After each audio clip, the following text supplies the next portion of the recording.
Hello दोस्तों, नमस्कार। मैं Ankit Sharma Clara classes one day examination में आपका हार्दिक स्वागत करता हूं। तो कैसे हैं आप सब लोग? आशा करता हूं आप सब लोग अच्छे होंगे, सुरक्षित होंगे और अपने घर पर रहकर अपनी पढ़ाई को अच्छे से कर रहे होंगे। देखिए, मैं आपको पॉलिटी पढ़ा रहा हूं, रेगुलर आपकी क्लास आपको मिल रही है। जो हमारे टॉपिक कंप्लीट हो गए हैं उनका नाम है संविधान सभा, कॉन्स्टिट्यूशनल असेंबली, वो कंप्लीट हो गई है। उसके बाद हमने प्रस्तावना पढ़ा है। जो आज हम बात करने वाले हैं, आज हम अपना नया टॉपिक स्टार्ट करेंगे उसमें, जिसका नाम है भाग एक। भाग एक के बारे में हम चर्चा करेंगे आज। और जो भी क्वेश्चन यहाँ से बनते हैं, इंपॉर्टेंट क्वेश्चन, साथ में जो क्वेश्चन एग्जाम में आए हैं उनको भी हम डिस्कस करेंगे। तो जल्दी से इस क्लास को शेयर कर दीजिए, जितना हो सकता है उतना शेयर करिए, सभी तक ये क्लास पहुँचनी चाहिए। और वीडियो अच्छी लगे लाइक करना, कोई डाउट हो या आपका कोई क्वेश्चन हो या सजेशन हो तो कमेंट बॉक्स में ज़रूर लिखना, ठीक है। तो चलिए शुरू करते हैं अपनी क्लास। आज हम बात करने वाले हैं भारत के संविधान की भाग एक की। तो भाग एक में है क्या? सबसे पहले आपको पता होनी चाहिए कि भाग एक संबंधित किससे है, कितने आर्टिकल हैं इसमें, फिर उनके बारे में हम चर्चा करेंगे। तो भाग एक हमारा संबंधित है भारत का राज्य क्षेत्र, राज्य क्षेत्र। अगर हम अनुच्छेद की बात करें, कुल अनुच्छेद इसमें 4 हैं। अनुच्छेद 1 से लेकर 4 तक इसमें जो है वर्णन किया गया है भारत के राज्य क्षेत्र का। अब एक एक करके हम डिस्कस करेंगे अपने आर्टिकल को। तो सबसे पहले बात करेंगे आर्टिकल फर्स्ट की, अनुच्छेद 1। अच्छा, यहां पे आपको कोई भी डाउट आए तो उस डाउट को जब भी आप कमेंट बॉक्स में लिखें, जब आपको डाउट आए तभी उसको कमेंट बॉक्स में लिखना चाहिए आपको, ठीक है। तो चलिए अनुच्छेद 1 की बात करेंगे।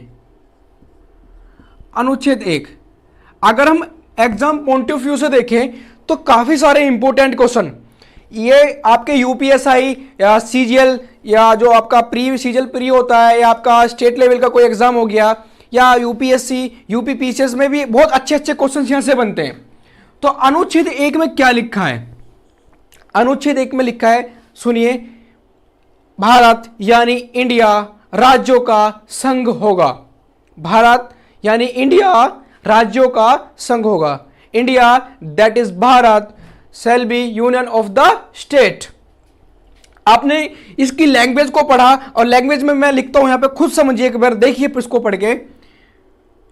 भारत यानी इंडिया राज्यों का संघ होगा। अब क्वेश्चन में आपसे यहां से क्या पूछ सकता है? क्वेश्चन में पूछ सकता है कि अनुच्छेद 1 में भारत को क्या कहा गया है। तो अनुच्छेद 1 की बात करें तो उसमें क्या गया? भारत और इंडिया दोनों कहा गया है भारत को अनुच्छेद 1 में। कई बार प्रश्न पूछ लिया जाता है कि इनमें से भारत को अनुच्छेद 1 में क्या नहीं कहा गया, भारत, इंडिया, हिंदुस्तान या इनमें से कोई नहीं। तो हिंदुस्तान या भारतवर्ष नाम का वहां पे कोई उल्लेख नहीं है, वो तो हमने खुद अपने उससे चला रखे हैं। अगर संविधान की बात करें तो संविधान के अनुच्छेद 1 में भारत और इंडिया दोनों वर्णित है इसमें, ठीक है। अब भारत राज्यों का संघ होगा।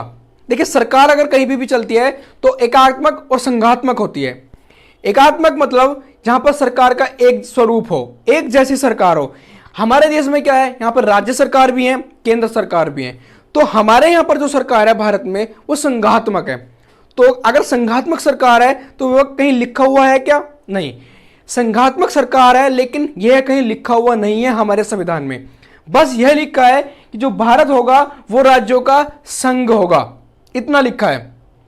अब अगर हम देखो इसको इंग्लिश में अगर हम बात करें, इंग्लिश में संघ के लिए एक वर्ड यूज होता है यूनियन। एक वर्ड होता है यूनियन, एक होता है फेडरेशन। इन दोनों का अगर हम मतलब देखें तो दोनों का मतलब क्या है? संघ है, लेकिन अंतर बहुत है। हिंदी में देखें दोनों को संघ बोलते हैं, लेकिन इंग्लिश में अगर देखेंगे तो काफी सारा अंतर है। अंतर क्या है? यूनियन, भारत को यूनियन कहा गया है, ना कि फेडरेशन। भारत को जो कहा गया है, India that is Bharat shall be union of the state. Bharat यानी इंडिया राज्यों का संघ होगा। लेकिन फेडरेशन का क्या मतलब है? देखिए, यूनियन और फेडरेशन में केवल इतना सा अंतर है कि जो फेडरेशन है ये एक समझौते का परिणाम है। समझौते का परिणाम कैसे? मतलब बहुत सारी इकाइयों को मिलाकर एक इकाई बना दी हमने, वो एक समझौते का परिणाम है। उनके कुछ समझौते हुए और वो एक इकाई बना दी गई। जैसे कि अमेरिका, आपके सामने एग्जांपल है अमेरिका। अमेरिका के 50 स्टेट हैं, उनको सभी को मिलाकर संयुक्त राज्य America, United state of America लिखा जाता है, जिसको वो बना दिया गया। तो अगर हम बात करें भारत की, भारत के राज्य हैं वो कभी एक दूसरे से अलग नहीं हो सकते, वे किसी समझौते का परिणाम नहीं है। वो जब भारत से जुड़े थे तो किसी कोई समझौता नहीं हुआ, वो इंटरनली कलेक्ट है। जैसे ये हमारा देश है, इसमें जितने भी राज्य और संघ शासित प्रदेश हैं वो सब भारत का एक ही रूप है, ठीक है। ये कभी भी अलग नहीं हो सकते। अगर ये अलग होना भी चाहे, भारत का कोई राज्य भारत से अलग होना चाहे तो वो अलग नहीं हो सकता, क्योंकि भारत किसी समझौते का परिणाम नहीं है। लेकिन अगर फेडरेशन की बात करें तो फेडरेशन में कोई भी स्टेट उसको लगता है कि उसको अलग होना चाहिए, उसके साथ और राज्यों के अपेक्षा वे समान व्यवहार नहीं किया जा रहा है, तो वो अलग हो सकता है, उसको बोलते हैं फेडरेशन। अब दूसरी चीज आपको यह पता होनी चाहिए कि भारत का राज्य क्षेत्र को परिभाषित क्या है, किसमें? अनुच्छेद 1 में। तो भारत का राज्य क्षेत्र कितना होगा, क्या क्या आएंगे भारत के राज्य क्षेत्र में, तो यह भी आपको पता होनी चाहिए। देखिए, भारत के अगर राज्य क्षेत्र की बात करें तो भारत के राज्य क्षेत्र में 3 चीजें आती हैं। भारत का राज्य क्षेत्र, क्या क्या चीजें आएंगी? राज्य आएंगे, और क्या आएगा?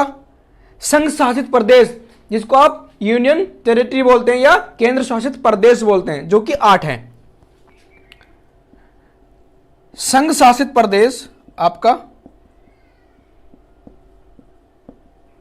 अब तीसरा क्या आएगा? तीसरा इसमें आएगा अर्जित प्रदेश। अगर भारत कोई प्रदेश अर्जित करता है या कोई भूमि अर्जित करता है, जैसे पाकिस्तान से कोई भूमि ली, चाइना से ली, या बांग्लादेश या भूटान से कोई या नेपाल से कोई भूमि अर्जित करता है, तो वो भी भारत के राज्य क्षेत्र में आएगी, अर्जित प्रदेश। ये जो तीनों क्षेत्र हैं, ये क्षेत्र परिभाषित है कहां पे? अनुच्छेद 1 में।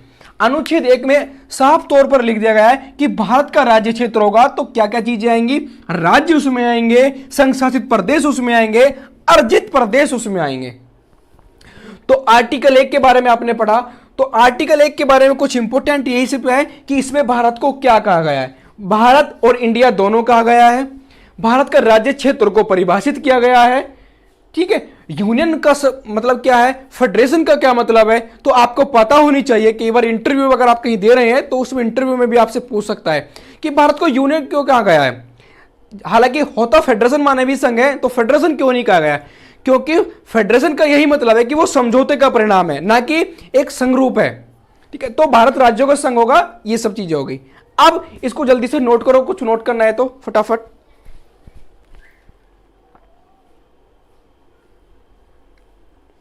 हो गया। अब अनुच्छेद 2 के बारे में हम चर्चा करेंगे।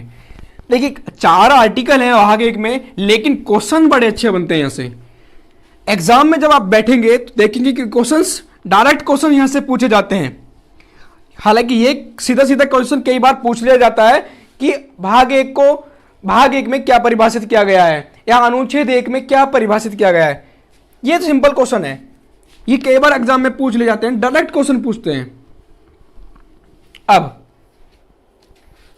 अनुच्छेद 2 के बारे में अगर हम चर्चा करेंगे, अनुच्छेद 2 क्या है? जो आपका अनुच्छेद 2 है, इसमें लिखा है संसद नए राज्य का निर्माण कर सकती है। संसद नए राज्य का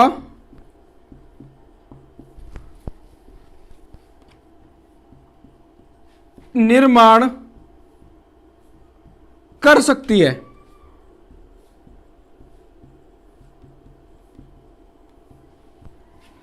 इसमें आर्टिकल 2A भी पढ़ेंगे, लेकिन वो काफी देर बाद पढ़ेंगे। मैं आपको वो भी पढ़ाऊंगा, पूरा का पूरा कोई भी डाउट नहीं छोड़ूंगा, एक भी क्वेश्चन आपका यहां से नहीं छूटने वाला है। देखो, संसद नए राज्य का निर्माण कर सकती है। ऐसा कहां पर लिखा है? अनुच्छेद 2 में। तो आप सीधा सा ये समझेंगे कि अगर कोई नया राज्य बनाना है, भारत में किसी नए राज्य का गठन करना है, तो वो पावर किसके पास है? वो पावर केवल संसद के पास है। संसद ही क्या कर सकती है? नए राज्य का गठन कर सकती है। अब प्रश्न क्या बनता है यहां पे? प्रश्न समझिए, आपसे पूछ लिया नए राज्य का गठन कर सकती है या नए राज्य का गठन करेगा राष्ट्रपति, सर्वोच्च न्यायालय, प्रधानमंत्री या संसद? तो कौन करेगा? संसद करेगा। सीधा सीधा प्रश्न बनते हैं ये। काफी देखिए, अब अनुच्छेद नहीं पूछता आपसे, अब पूछता है अनुच्छेद के अंदर क्या लिखा है, क्योंकि ट्रेंड काफी चल गया है, कंपटीशन काफी बढ़ गया है, तो ये सब पूछे जाते हैं कि अनुच्छेद से संबंधित ये उसके अंदर क्या लिखा है। अब तीसरा अनुच्छेद देखिए, आर्टिकल 3 देखिए।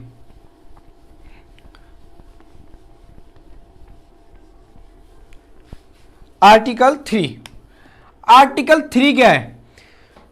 कोई नया राज्य बनाएंगे या किसी राज्य की सीमा में परिवर्तन करेंगे, जैसे किसी राज्य की सीमा को बढ़ाना, किसी राज्य की सीमा को घटाना, या किसी राज्य का या संघशासित प्रदेश का नाम बदलना या सीमा में परिवर्तन करना। दोबारा समझिए, किसी नए राज्य का गठन करना, किसी राज्य अथवा संघ शासित प्रदेश के नाम में परिवर्तन या सीमा में परिवर्तन या सीमा में घटाव या बढ़ाव, किसी की सीमा को बढ़ा सकते हैं, किसी की सीमा को घटा सकते हैं। उसकी प्रक्रिया क्या होगी, वो कैसे करेंगे, उसका उल्लेख कहां पर है? उसका उल्लेख है यहां पे आर्टिकल 3 में। तो लिखेंगे नए राज्य का गठन, सीमा में परिवर्तन, घटाना, बढ़ाना,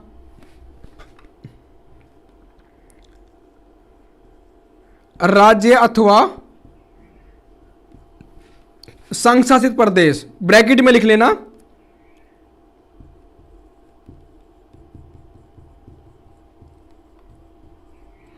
इनमें से अगर आपको कुछ भी करना है तो उसकी प्रक्रिया का उल्लेख क्या है? यह प्रक्रिया का उल्लेख का वर्णन कहां पे किया गया है? अनुच्छेद 3 में। अब थोड़ा सा समझिए यहां पे प्रक्रिया क्या है। देखिए, आपको क्या करना है? किसी राज्य की सीमा में परिवर्तन करना है या नए राज्य का गठन करना है, तो उसका प्रस्ताव आप कहां पर लाएंगे? संसद में लाएंगे। अब संसद के भी 2 सदन होते हैं, एक होता है लोकसभा, एक होता है राज्यसभा, जिसको आप ऊपरला सदन या निचला सदन या सिंपल में अपर हाउस या लोअर हाउस आप बोलते हैं, निचला सदन। ठीक है, तो उनमें से आपका प्रश्न यहां पे यह भी हो सकता है कि पहले कौन से सदन में प्रस्ताव लाया जाए। तो देखिए, अगर आपको किसी भी राज्य की सीमा में या नए राज्य का गठन करना है या परिवर्तन करना है, तो आपको प्रस्ताव लाना पड़ेगा संसद में। पहली बात, संसद के किसी भी सदन में आप प्रस्ताव लाइए, प्रस्ताव लगाने के बाद उस पर विचार विमर्श होंगे, चर्चा होंगी। लेकिन प्रस्ताव लाने से पहले क्या होगा? अगर आपको प्रस्ताव लाना है, उससे पहले राष्ट्रपति की आपको स्वीकृति चाहिए। राष्ट्रपति से आपको स्वीकृति लेनी होगी कि हमको यह प्रस्ताव लाना है, या इस राज्य की सीमा में परिवर्तन करना है, या नया राज्य का गठन करना है, या इसका नाम बदलना है। उसकी स्वीकृति आपको राष्ट्रपति से लेनी होगी, क्योंकि राष्ट्रपति जो है हमारा यहाँ का भारत का सर्वोच्च नागरिक होता है, और हमारी जो कार्यपालिका होता है उसका सर्वोच्च होता है। हालांकि नाम मात्र का होता है, लेकिन उसके जो चुनाव में राज्य के विधानमंडल भी भाग लेता है, जो राज्य के निर्वाचित विधायक होते हैं वो भी उसमें भाग लेते हैं। तो आपको राष्ट्रपति से पहले स्वीकृति लेनी होगी। राष्ट्रपति उस संबंधित राज्य से पूछेगा जिसकी सीमा में परिवर्तन होना होगा।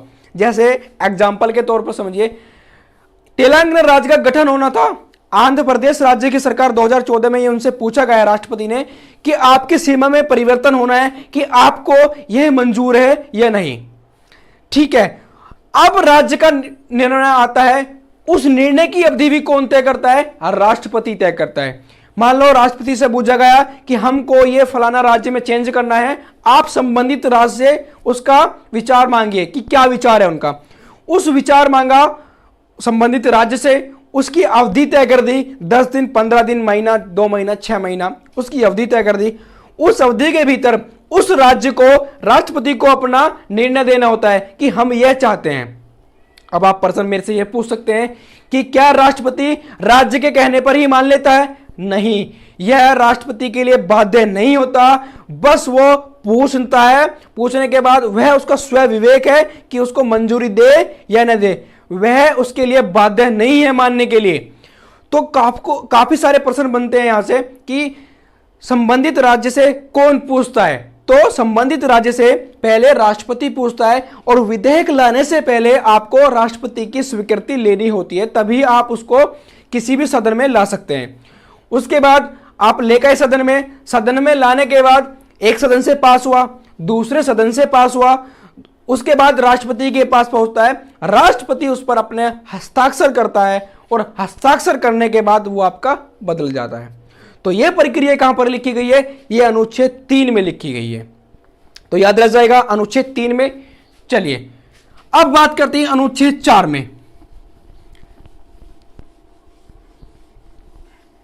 अगर हम बात करें अनुच्छेद 4 की, अनुच्छेद 4 में क्या लिखा है? अनुच्छेद 4 में सीधा सीधा लिख दिया गया है कि अनुच्छेद 2 और अनुच्छेद 3 के अंतर्गत जो भी परिवर्तन किए जाएंगे, अनुच्छेद 2 और अनुच्छेद 3 के अंतर्गत जो भी परिवर्तन किए जाएंगे वो अनुच्छेद 368 के अंतर्गत नहीं आएंगे, आर्टिकल 368 के अंदर नहीं आएंगे। क्या लिख दिया गया? अनुच्छेद, लैंग्वेज लिख लेना, आप समझ भी लेना, अनुच्छेद 2 और 3 के अंतर्गत जो भी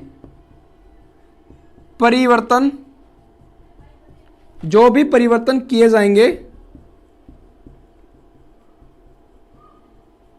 वह अनुच्छेद 368 के अंतर्गत नहीं आएंगे। अनुच्छेद 368 के अंतर्गत नहीं आएंगे। अब अनुच्छेद 368 का एक नाम आया, जिक्र आया, आपको यहां थोड़ा सा पता होना चाहिए कि अनुच्छेद 368 है क्या। हालांकि जैसे हम आगे बढ़ते जाएंगे तो मैं आपको बिल्कुल ब्रीफ में भी समझाऊंगा। देखिए, अनुच्छेद 368 जो है, अनुच्छेद 368 हमारा संविधान संशोधन से संबंधित है। किससे संबंधित है? संविधान संशोधन से। तो इसमें लिख दिया गया कि 2 और 3 के अंतर्गत जो भी परिवर्तन आएंगे, 2 और 3 के अंतर्गत क्या परिवर्तन आ रहे हैं? नए राज्य का गठन हो रहा है, बिल्कुल, सीमा में परिवर्तन हो रहा है, नाम में परिवर्तन हो रहा है। तो कहने का मतलब ये है, अगर आपको नए राज्य का गठन करना है, उसकी सीमा में परिवर्तन करना है, नाम को बदलना है, या जो भी करना है, उसको भी 2 और 3 के अंतर्गत जो भी करा आपने, वो आर्टिकल 368 मतलब संविधान संशोधन नहीं कहलाएगा। तो फिर आखिर 368 में कैसा क्या लिखा है? आप 368 के, ये फटाफट हो गया, स्क्रीनशॉट ले लो। चलो अब बात करते हैं 368 की, क्योंकि जब 368 आया, जो डाउट आए या कोई नई चीज आए, उसका जिक्र हमेशा तभी कर लेना चाहिए, वरना वो एक बीमारी का घर बन जाती है। आपको भी पता है, आप छोटी छोटी बीमारी को पालते जाइए, एक दिन बड़ा क्या होता है? बीमारी बन जाती है। जैसे कि कैंसर जो होता है, वो छोटी छोटी सेल से बनकर वो बड़ा बनता चला जाता है, और बाद में क्या होता है? एक बहुत विकार रूप ले लेता है। तो ऐसी बीमारी ना पालें। आपको जब भी डाउट आए तभी आप अपना डाउट पूछें। देखिए, हम बात करें 368 की। हालांकि हम अपने भाग 1 से बिछड़ चुके हैं। देखिए जाए, आर्टिकल 1, 2, 3, 4 मैंने चारों आपको लिखा दिए, लेकिन अब चर्चा करने का विषय है हमारा 368। अब 368 में हमने देखा किससे संबंधित है? ये संविधान संशोधन से। संविधान संशोधन से संबंधित है हमारा संविधान संशोधन 368। कितने प्रकार के संविधान संशोधन हमारे संविधान में लिखे गए हैं, कितने प्रकार का वर्णन किया गया है? तो अगर हम 3 प्रकार से देखें जो हमारे संविधान में संशोधन हो सकते हैं, वो 3 प्रकार से हो सकते हैं। एक होगा साधारण बहुमत से,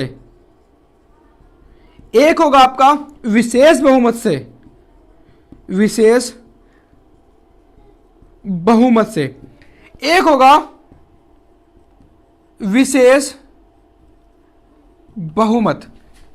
देखिए, ये 368 के अंतर्गत कौन कौन से, वो भी आपको बताऊंगा। ये 368 जो आपका, ये संविधान संशोधन से संबंधित है। लेकिन हम पढ़ रहे हैं संविधान संशोधन कितने प्रकार से हो सकता है, ना कि 368 की चर्चा कर रहे हैं। अभी पहले पढ़ रहे हैं कि कितने प्रकार से हो सकता है। तीसरा है विशेष बहुमत प्लस 1/2 राज्यों का अनुमोदन। हालांकि विषय में इसमें हम काफी बड़ी चर्चा करेंगे, पूरा एक लेक्चर हम इस पे संविधान संशोधन पे लेंगे, लेकिन आप थोड़ी सी समझिए। देखिए बिल्कुल आराम से सुनिए। संविधान संशोधन जो हमारे होंगे, संविधान संशोधन 3 प्रकार से हो सकते हैं, साधारण बहुमत से, विशेष बहुमत से, या विशेष बहुमत प्लस 1/2 राज्यों का अनुमोदन से। अब तो 368 में क्या लिखा है और संविधान संशोधन तो 3 प्रकार से हैं, तो जो 368 में संविधान संशोधन होंगे वो ये 2 होंगे। आपसे पूछा जाए कि 368 में कितने प्रकार से संविधान संशोधन हो सकता है, तो 2 प्रकार का वर्णन किया गया है। अनुच्छेद 368 में संविधान संशोधन 2 प्रकार से हो सकता है, या तो विशेष बहुमत से होगा या विशेष बहुमत प्लस 1/2 राज्यों का अनुमोदन होगा। तो अगर इन दो तरीकों से संविधान संशोधन होता है संसद में, तो वो हमारा अनुच्छेद 368 के अंतर्गत आएगा, अन्यथा नहीं। साधारण बहुमत जो होगा आपका, साधारण बहुमत से जो भी संविधान संशोधन होंगे वो अनुच्छेद 368 के अंतर्गत नहीं आएंगे। सिंपल है, समझ में आया। आपको देखना है कि संविधान संशोधन कितनी प्रकार से होते हैं, 3 प्रकार से। कौन कौन से? साधारण बहुमत, विशेष बहुमत और विशेष बहुमत प्लस 1/2 राज्यों का अनुमोदन। दूसरी बात, जो 368 के अंतर्गत होगा वो 2 प्रकार से होगा, तो साधारण बहुमत 368 के अंतर्गत नहीं आता क्लियरली। अब और समझिए अनुच्छेद 368 में क्या क्या लिखा गया है। अनुच्छेद 368 में लिखा गया है कि जो संविधान संशोधन की पावर है वो संसद के पास है। पहली बात, जो संविधान संशोधन की जो पावर है वो किसके पास है? संसद के पास है। ठीक है, और क्या लिखा है, कितने प्रकार से संविधान संशोधन होगा, ये सब लिखा हुआ अनुच्छेद 368 में। अब कई बार प्रश्न ये पूछ लिया जाता है कि एक जो अनुच्छेद 2A जो जोड़ा गया था, ये 35वां संविधान संशोधन 1975 की बात है, 1975 इंदिरा गांधी की सरकार थी, 35वां संविधान संशोधन द्वारा अनुच्छेद 2(1) जोड़ा गया। इसके बारे में थोड़ी सी चर्चा करते हैं। देखिए ये सब आपको समझ में आ रहा है? बिल्कुल। भैया वीडियो अच्छी लग रही है तो जल्दी से जल्दी इसको शेयर कर दो, सभी तक पहुंचनी चाहिए, और लाइक कमेंट शेयर रुकना नहीं चाहिए। अगर आपको ये रेगुलर क्लास चाहिए तो आप गूगल प्ले स्टोर पर जाकर क्लारा क्लासेस नाम का ऐप डाउनलोड कर ले, वहां पर आपको टाइम टू टाइम अपडेट होती रहेंगी आपकी क्लासेस। ठीक है, देखिए चलिए अपने टॉपिक पर आ जाइए। 35वां संविधान संशोधन, इसको थोड़ी सी चर्चा करते हैं।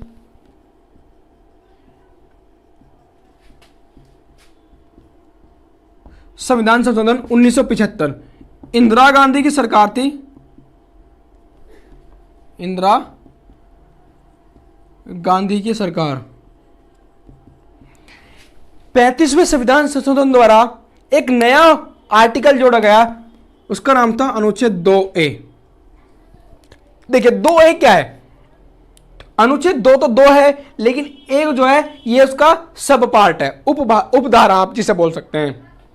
तो ये याद रखना है, अनुच्छेद 2A जोड़ा गया। अब अनुच्छेद 2A में क्या लिखा था? अनुच्छेद 2 जब जोड़ा गया तो एक नई कैटेगरी बनाई गई जिसको कहा गया सह राज्य। आपने जब पढ़ा था आर्टिकल फर्स्ट, और तो आर्टिकल फर्स्ट में आपने 3 चीजें पढ़ी, राज्य पढ़ा, संघ शासित प्रदेश पढ़े और अर्जित प्रदेश पढ़े। लेकिन जब 2A जोड़ा गया 1975 में 35वें द्वारा, तो एक नया राज्य की कैटेगरी बनाई गई जिसको नाम देगा सह राज्य, एसोसिएटेड स्टेट। यह नाम दिया गया 35वें संविधान संशोधन द्वारा। लेकिन 36वें संविधान संशोधन द्वारा, 36वां 1976 में, इसको रद्द कर दिया गया, निरस्त कर दिया गया और सिक्किम राज्य जोड़ा गया। 35वें द्वारा, अगर आपसे पूछ लिया जाए कि 35वें संविधान संशोधन द्वारा कौन सा राज्य जोड़ा गया? सिक्किम राज्य जोड़ा गया, जिसके लिए एक नया राज्य कैटेगरी बनाई गई जिसका नाम सह राज्य रखा गया। और 36वें संविधान संशोधन द्वारा इस अनुच्छेद 2A को निरस्त कर दिया गया। तो आपको यह याद रखना है कि जो है अनुच्छेद 2A में क्या लिखा है? सहराज्य। आपसे पूछा जाता है कि अनुच्छेद 2A किससे संबंधित है, तो किससे है? सहराज्य। एक नई कैटेगरी बनाई गई, एसोसिएटेड स्टेट नाम से बनाया गया। ठीक है, अब देखिए ये आपकी क्लास यहां पे कंप्लीट होती है। इसके बाद जो होगा आपका डाउट सेशन होगा, साथ में क्वेश्चन सेशन होगा, तो आप उसके लिए रेडी रहिए। पूरी क्लास को अच्छे से पढ़िए। जो भी आपके डाउट आते हैं, क्वेरीज आती हैं या कोई सजेशन है आपका, तो प्लीज उसको शेयर करें, कमेंट बॉक्स में जरूर लिखें। साथ में टेलीग्राम का लिंक आपको डिस्क्रिप्शन में मिल जाएगा, उसको जाके ज्वाइन कर लीजिए। वहाँ पे आपको क्लास जैसे ही अपलोड होती है तुरंत वहाँ पे आपको मिल जाएगी। साथ में गूगल प्ले स्टोर पे आप हमारा एप्लीकेशन है क्लारा क्लासेस के नाम से, उसको जाकर डाउनलोड करिए। वहाँ पे आपको chat, doubt section, chat box सभी कुछ बने हुए हैं, तो वहाँ पे आप जाके उसको देखिए, उसको जाके डाउनलोड करिए आराम से, और वहाँ पे कोई डाउट आता है तो सेंड करिए। साथ में सभी तक ये क्लास पहुंचनी चाहिए, और घर पर रहकर प्लीज प्लीज प्लीज घर पर रहकर अच्छे से पढ़ाई करिए, सुरक्षित रहिए और दूसरों की हेल्प कीजिए। खाने की जिसको ज़रूरत है, दवाई की, मेडिसिन की ज़रूरत है, साथ में उससे बातें करिए। कोई अगर आपके आसपास है तो बातें करिए, जरूरी नहीं है मिलकर बातें करिए, फ़ोन पर भी बातें कर सकते हैं। तो एक दूसरे के साथ कनेक्ट रहिए, क्योंकि ये एक ऐसी सिचुएशन है, पॉजिटिव रहना ही बहुत बड़ी बात है। ठीक है, तो तब तक के लिए घर पर रहें, सुरक्षित रहें, अच्छे से पढ़ें। बाय बाय, टेक केयर, जय हिंद, जय भारत।